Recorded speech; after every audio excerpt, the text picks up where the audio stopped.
Good evening, I'm Pia Hontiveros. This is News.PH, but it's not politics as usual. So who really owns Fort Bonifacio? Two cities and one municipality, all of them sharing boundaries with Fort Bonifacio, all claim the area. In the last few days, the verbal battle has been between Makati and Taguig. Many in our generation, after all, grew up knowing that Fort Bonifacio was in Makati.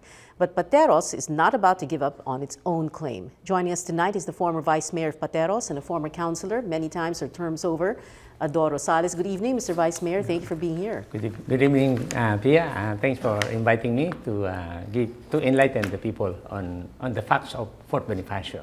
Yes, and you have a full 30 minutes to do that. Yes, may sasabihin po kayo? Oh yeah. Yung sasabihin ko ay in equity and logic alone, no? There is no such thing as a municipality with an area of 184 hectares. All the three cities around us, LGUs, Pasig has 3,200 hectares, Makati has 3,500 hectares, Taguig has 5,400 hectares. But why is it that Pateros is 184 only? There must be something missing. So yan po ang pag-uusapan natin ngayon na because of that erroneous proclamation, lumiit ang aming pong bayan. Yung presidential proclamation na That's sinasabi right. ninyo? Presidential proclamation 2475. And Yes. then it was confirmed by Presidential Proclamation 518. Yeah. Okay, no? we'll get back to that in a little while, sir. So, Okay. tell us the story of how you began this battle to claim Fort Bonifacio. Kayo po yung nag-umpisa, hindi po ba? That's right. 1990, you went to Malacanang. Actually, even before that, when I was invited to become a councilor in 1988, that was one of the first project I was introducing and requesting our the mayor during that time. No, they give me a positive response, so I ran for a municipal councilor. So in the second And sir, I'm regular sorry, session, forgive me. In 88, Fort Bonifacio was known as what? Part of? At that Makati. time? Makati. Makati, Okay. because of the proclamation. All right. Okay. So the very first thing I do on the second regular session is to introduce a resolution to create a committee to make research. And then after collating all documents and evidences, then run for our ancestral land, because that is our barrio Mamangkat. We know very well that from the very start, we have 5 barrios. Barrio Santa Ana, Poblacion, Santo Rosario, Aguho, and Barrio Mamangkat. And this is our barrio with 766 hectares. And it is known also as Parcel 4 of Mamangkat. Fort Bonifacio. That's right. Yeah. Okay, because I remember all these other barrios, talagang Pateros rin. Pateros pa rin naman yun. Talaga. Okay. Talagang Pateros yan. Okay. So, you went to Malacanang and what did you file? Initially, 1990, I filed a reversion of Parcel 4 to Fort Bonifacio. And that Parcel 4 is yung Barrio Mamangkat. Because of the Proclamation 2475, Makati jumped on the thing and developed the area. No? So I filed a petition to Malacanang, no? And I was helped by Attorney Gaite, on the process, because we want to know if it's judicial or executive or legislative in nature. So we went to the DOJ, and Franklin Dron mentioned in a way that it is judicial in nature. So I prepared In other words, kailangan pumunta ng korte. Right. Para mabaliktad yung presidential proclamation. That's right. Okay. But beforehand, while preparing for all the papers, we sent a resolution to Makati for a council-to-council dialogue, but they ignored us. Council-to-council So we dialogue. followed up 4 months, 5 months, nothing heard from them. So we decided to file the case. Okay. That was 1990. 1991 na ng court case. Kasi 1990 sa Malacanang, no? Oo, okay. And I don't want to forget that we copy furnish Congressman Dante Tinga Doon sa lahat ng mga dokumento na Yeah. Congressman final Dante namin Tinga, sa- who was, He well, was at the our time he was congressman Congressman during that Taguig time. Pateros, isang distrito That's pa right, lang yun. that's right, Oo. oo. Tapos So he was- naging Supreme Court Justice siya. Right, Okay. because he was very surprised that he found out that, oh, Pateros pala to, no? These Okay. are the documents I showed. Yes, showed okay. to him. The documents, the maps, ito yung sinasabi niyong basis for claiming Fort That's Bonifacio. right, that's right, Okay. that's right. Because kanina nabanggit yung dalawang presidential proclamation na yun ang naging basehan naman ng Makati at ng Taguig para i-claim ang Fort Bonifacio. Well, iba naman ang basehan ng Taguig. Oh, Iba ang okay. basehan ng Makati. Okay. Ang basehan ng Makati, yung proclamation. okay. Ang basehan naman ng Taguig, they did not mention the 1909 document. Okay. Because there was a consolidation in 1903, All right. and Muntinlupa, Taguig, and Pateros were called Pateros. So Okay. naging barangay namin Okay. sila. Sige. Sir, let's go through, well, practically this is going to be like a history lesson and I hope kayo mga viewers, no, you're listening very carefully because this is going to be very interesting. So kanina po ang sabi nyo, you gathered documents, maps, That's you right. went to all As far sorts of as places. United States. I went to the United States as for far that as the purpose. United States for this. So let's begin with what you have, sir. You have, and let's go to the easel here. You have this Okay. 1891 Right, map right. from It's the US. Tell us about from this. the United States, no? Oo. From the Library of Congress. Oo, meron I pa ngang, sir, I'm sorry, no? Maybe we can have the camera zoom into this. This is a certification. Of course, medyo nakabaliktad. the Library I'm sorry, of Congress. hindi natin pwedeng tanggalin ng stapler hindi. or else patay tayo. So it's from, From the archives of United States. yeah, I wish we could, but National Archives and Records Administration. No? Okay, the National Archives, Washington, D.C. Of Washington, D.C. this was USA. given to you May 27, 1997. 1997. All right, so tell us about Okay, this. okay. Well, this is, we call it Plano de Hacienda de Maricaban. Plano de la It's, Hacienda it's de a survey Maricaban. Okay. of 3,153 hectares. Yeah, at the time, ganun kalaki ang mga hacienda. Kalahati lang ng Luisita, okay? Right. So that, Yeah. yun ay yung Fort William McKinley, binili yan ng Wait, sir. ng US. This entire hacienda covers, itong Okay, 3,000 hectares covers what we know today as That's right. Fort Bonifacio. Fort Bonifacio.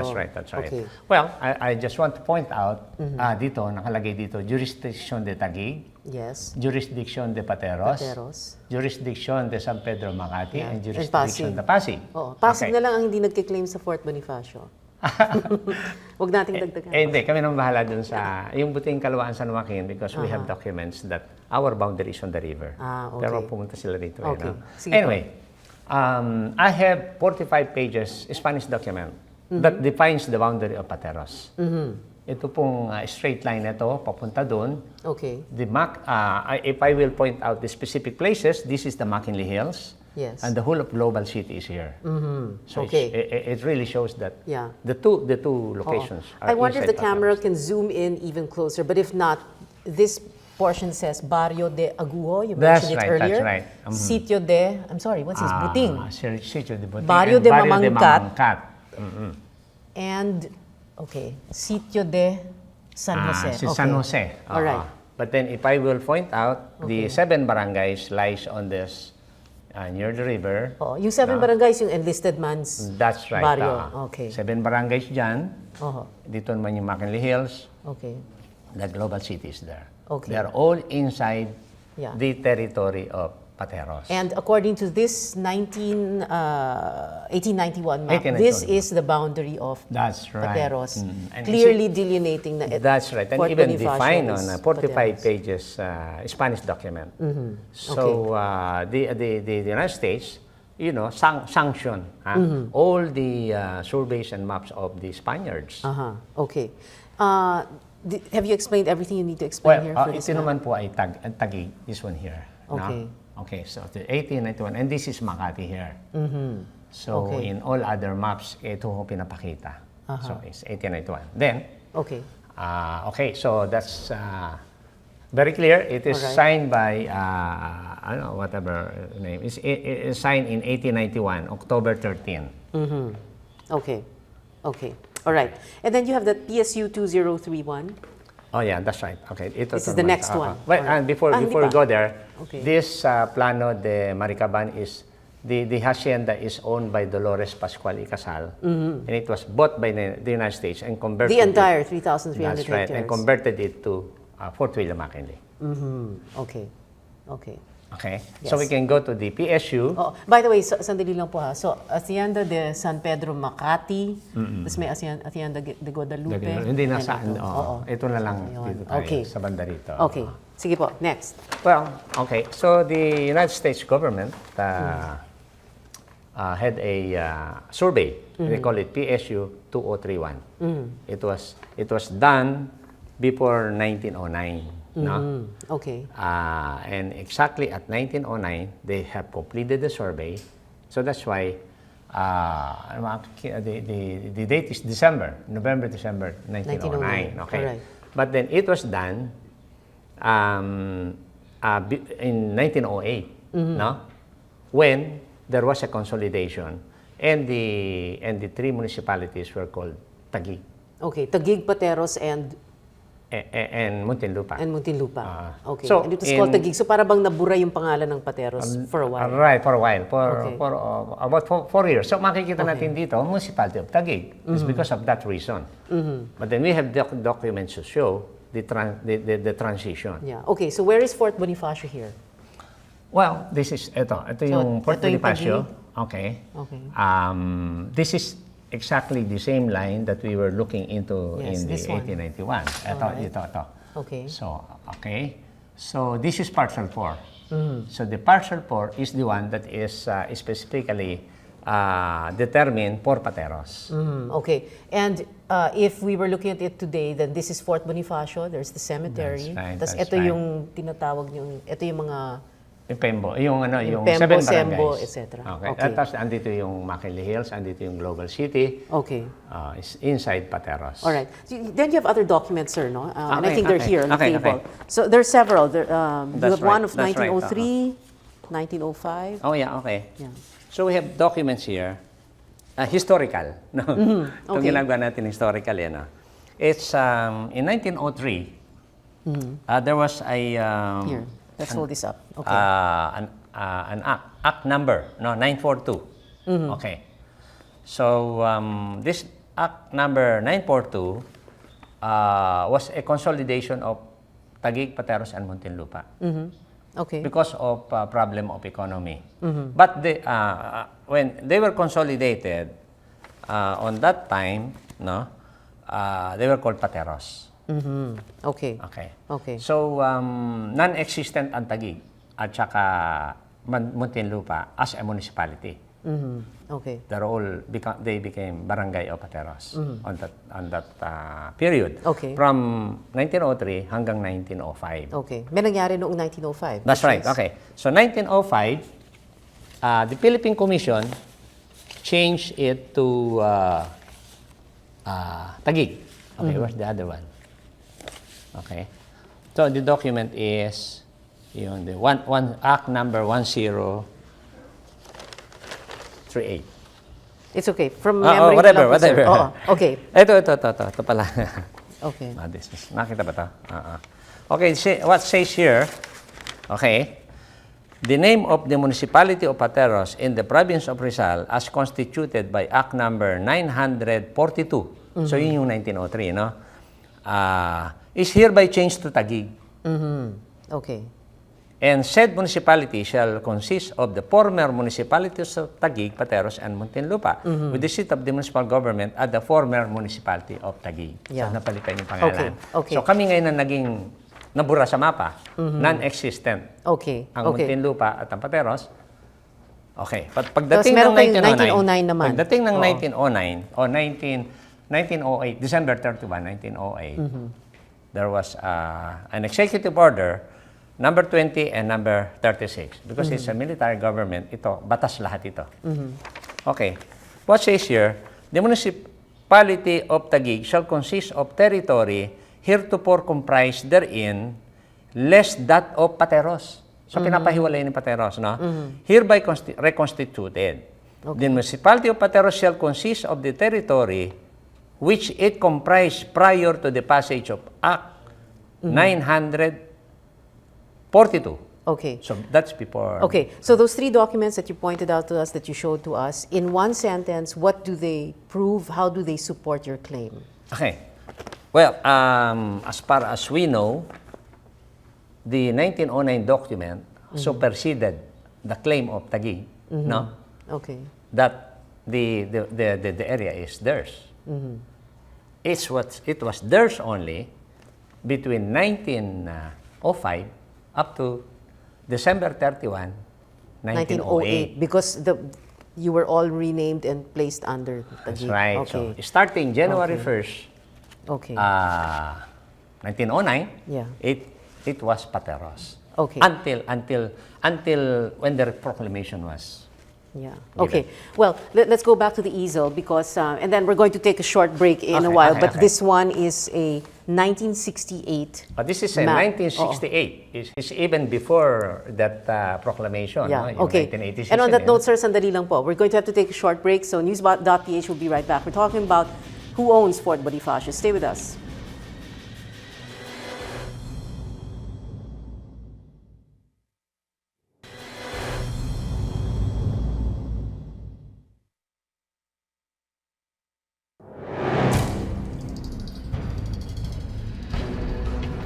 Welcome back. You're still watching News.PH on the Solar News channel. I'm Pia Hontiveros. Our guest tonight, former Pateros Vice Mayor Ador Rosales. We're talking about who owns Fort Bonifacio and Pateros' claim on Fort Bonifacio. So, Vice Mayor Rosales, thank you again for joining us. Thank Let's you, go Alce. directly to this map, 1968. 1968, we call it LC2623. That's Land Classification Map. Okay.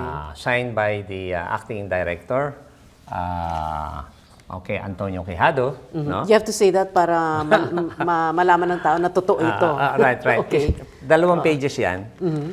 First page, ang second page naman, it indicates that the Pateros area is 984. Okay. I wonder if we can, well, if the camera can't zoom into that, it says Pateros 984 hectares. Okay, and why is that important for us to know? Why is that important? The Not 984? 184, it's 984. Okay, so this 984 is this one here, is vividly drawn, no? And certified by the Bureau of Land. This is South Superhighway. This is EDSA. This is the American Cemetery. Okay. And this is our boundary. Taguig, Pateros. No? And Makati, where's Pateros. Global City here? The Global City is somewhere here. No? Okay. Medyo na-okay to. Pag in-overlap mo yung 1891, doon lalabas yung Global City. Ang nandito ay McKinley Hills and the 7 barangays. Okay. So, you can see from here that Taguig has no boundary with Makati. Wala siyang boundary, nasa gitna ang Pateros. Okay. So, saan tayo pupunta yung what happened, by the way, in one sense again, I hope you don't mind. What happened to that first filing sa Malacanang? Wala rin, ano? Okay. Tinulungan nga kami ni Attorney Caite, no? So that was a preliminary for our filing to the court. But what's the most important thing here is that it was filed 7 months before the BCDA bill was introduced in Congress, which was approved in 1992. No? The significance... Basis Conversion Development Authority. The significance there is that the 3 municipalities that were recognized to have jurisdiction over Fort Bonifacio was given 0.83% share of all the sale of Fort Bonifacio lot. 0.83 each. That's right. 0.83, total 2.5%. That's right. So that's why we were able to get 130 million in between 1996 to 1999. And then we got 5 million in the year 2000. And 17 million just this January. Itong 2007. Pero may nangyari, 1995, nabili ng Metro Pacific ang... That's right. That's where we got our share. No? So it was bought by Pacific Consortium in 1995. It was bought for 39 billion pesos. And 0.83% of that is 324 million. But Okay. we were not able to get exactly 324 because maraming taxes na binawas. Nako. And you ended up Naging, with, never yeah, mind. 130. But pero Okay. maganda rin dahil Oo. naipagawa namin yung municipal building bago, no? Okay. And also we were able to widen about 5 roads in Pateros. Okay. And Okay. other infrastructure. March 29, 2012, that's when you filed sa Pasig Regional Trial Court? Yeah, pero siya lang yung center, no? But then it was assigned in the RTC of Taguig. Okay. So that was the latest that Alright. we were able to file a petition against Makati and Taguig. So it is ongoing. Okay. But the one that the newspapers were talking about is another case Right. between Makati Taguig and Makati. That's right. Okay. Okay. At doon sa kaso na yon, yung finailan nyo, yun yung andun lahat ng ebidensya. Right, Ito mga right. mapa na nandito, ito yung mga dokumento Because that was na the dala. result of the Supreme Court decision. Because after 21 years of really working it out, and we were losing on technicalities. Pagdating sa Supreme Court, the Supreme Court, on paragraphs, no? Then the meaning is, the merit of the case is more important than the technicalities. So they relaxed the law, no? Yeah. Hindi isinet aside nila yung talo kami na talo sa mga technicalities. Okay. They said, go down and follow the local government code of 1991. And it says there, you have to pass through amicable settlement. So we had a 4 council-to-council dialogue with Makati, no? It took us about a month and a half to do that. But it was a failure because they were asking for Taguig to be in a conference, in a tripartite conference. Okay. And then we spent about almost 2 years requesting Taguig to get down Pero to... nakapag-usap kayo ng Makati. Right. Natapos namin yung dialogue. And ano yung resulta nun? What did Makati say? Hindi, Oo the nga, sa inyo condition. na nga ang Fort Bonifacio. Ang condition is, let's Isama get niyo Taguig. Taguig. So nag-usap kayo ng 2 taon? Wala rin? Hindi. Yung 2 taon na yun, requesting Taguig to sit down with us. Ayaw nila. They Okay. ignored So us. in other words, you did not tackle anything of importance with Makati? Wala rin? Yeah, but but I presented all You the presented documents. this. So ano And naging reaction nobody has objected. Okay. Even Vice Mayor Mercado was sticking so deep, no? Okay. I would say they agree because they were so silent. No Yeah. objection whatsoever. No objection, pero No objection. it was like a monkey wrench was thrown into the negotiations because they said, isama niyo yung Taguig, ayaw ng Taguig, tapos na. They did not Goodbye, take uwi any na tayo remark. lahat. Wala Okay. silang remark dyan. Oo. Basta ang sinabi nila, gusto namin ng Taguig to be with us. So, that is a condition. Yes. Ayaw ng Okay. Taguig. So, naging failure. So, we declare a failure of amicable settlement or Okay. whatever. Okay. And then, Taguig, como 2 years, they did not answer, is a failure also. Our effort to get them on the table is ano. So, we Okay. declare yung dalawang yun ay failure. And yung appellate court, very briefly again, sir, yung appellate court decision does not in any way affect your case. It wouldn't. Wala. It Okay. wouldn't because yung ibang basis nila no? Yes. Ibang basis namin, no? Oo, okay. So whatever would be the decision there is based on the reference point that they have established. But Okay. kung malalaman nila yung reference point namin, but definitely we are going to Okay. get the cake. Tell us more about the other evidence that you presented. For example, you were telling me that the budget department bases your ERA on how many items? What does that DBM, the computation of ERA includes the area of the particular RGU. And they base it on 1,040, no?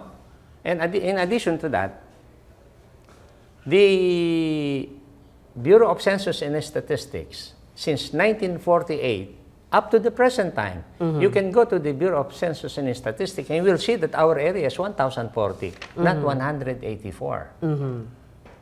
And then the Okay. DVM is, and also, there are, in year 2002, I went to the Bureau of Land and asked and request for a certification on our area.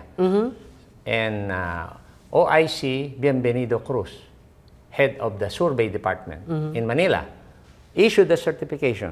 Is no? it here ready to be shown or Yeah. we need to okay. find it? It's here. Okay. It said your area is 1,040. 1,040 hectares. Okay. So, Okay. and then in 2007, I came back to the Bureau of Land, and I was able to talk with the director, Arthur Tenasas, the acting director. And he gave me a certification that your area is 1,040. Okay. Well, But what do you think explains for the very, very slow wheels of, I don't know, justice? Or what explains for this? Ang tagal na nito, hindi po ba? I mean, But, hindi kasi natin maintindihan din ang ating process. No? When we file it in court, ang puro technicalities, no? Yung ibinabato sa amin.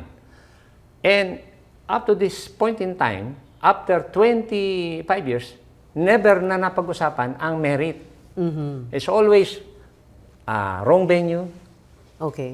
lack of jurisdiction. Then we talk about motion to suspend, motion to dismiss, Yeah. all kinds of Well, these are legal tactics yun. That's right. Yun ang tumagal And when na you say tumagal. merit meaning, The ito, merit means- mapa. Oo, kung kanino Ebidensya. yan. Oh, kanino yun. Pag Okay. sinabi, kanino yan, yun, merit na yun. Never, it was never discussed.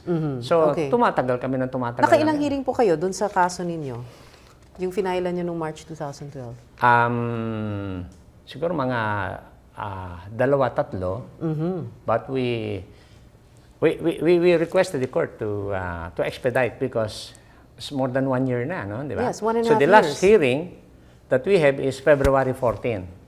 2013. That was like how many months ago? Right. And the court said, okay, those two motion of Makati and Taguig are for resolution.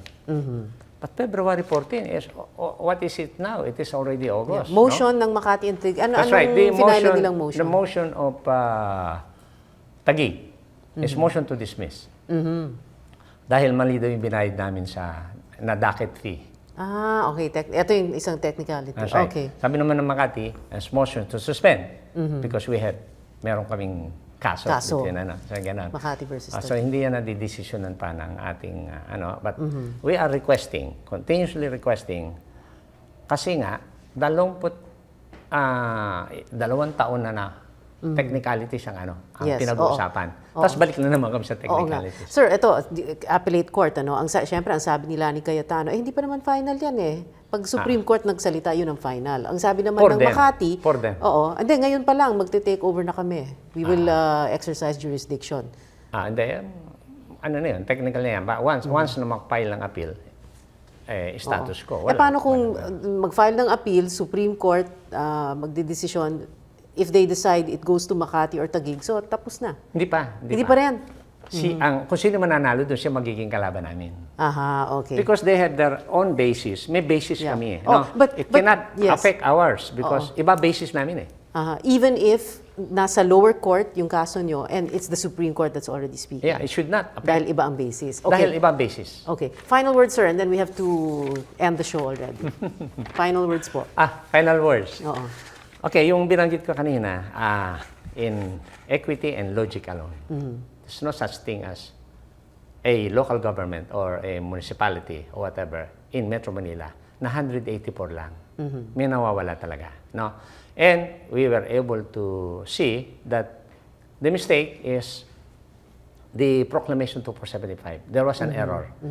Sino presidente yon? Si President Marcos. Okay. It was signed Ba't niya ginawa? 1 month before the snap election. Okay. So he signed that, no? And immediately Makati gets into the picture and develop the area. They try to develop. So sabi ko erroneous because we have legal documents to show that from time immemorial, it has been ours. Yes. Okay. Wala lang gumagalaw doon dahil military reservation. Okay. At Alright. saka yung mga tumanda na yung ibang mga nando doon, yung mga bata, they do not know that Yes, yung they don't know the ay story. sa Pateros. Okay. Anyway. So, that's it. Okay, thank you very much, former Vice Mayor Adoro Rosales. And although, like you said, time is immemorial, time is short on this show. So thank you very much for Nakita ba nila yung educating us. overlap map? Nakita Yes, nila. Sige. Yes, pinakita po namin kanina. So very important yun. Yes. Take note of the Proclamation 2475 na that's about 30.4 hectares. Yes. Once Okay. nang ma-proclaim yun, nawala sa amin itong bandang Global City at saka yung... Okay. Yung Maraming makina salamat po. Thank you, sir. Maraming salamat and din. thank you for watching. I'm Pia Hontiveros. This is News.PH. See you again next Wednesday. Good night.